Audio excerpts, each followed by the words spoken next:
কবির তার মতাদর্শের জন্য ভারতবর্ষের ইতিহাসে তার অনুগত একটি সম্প্রদায় তৈরি করতে সক্ষম হয়েছিলেন, যাদেরকে বলা হয় কবিরপন্থী।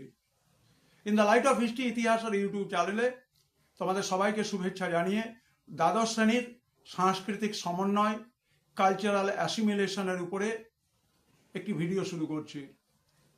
কবিরের শিষ্য রায়দাস বিশেষভাবে কবিরের মত, জীবন, আদর্শের দ্বারা গভীরভাবে অনুপ্রাণিত হয়েছিলেন।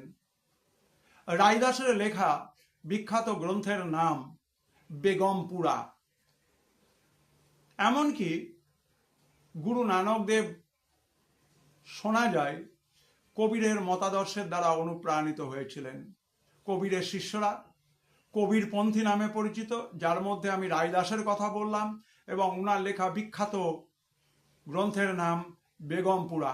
অন্যান্য ভিডিওর জন্য নজরে রাখো in the light of history ইতিহাসের আলো ইউটিউব চ্যানেল। সবাই ভালো থেকো।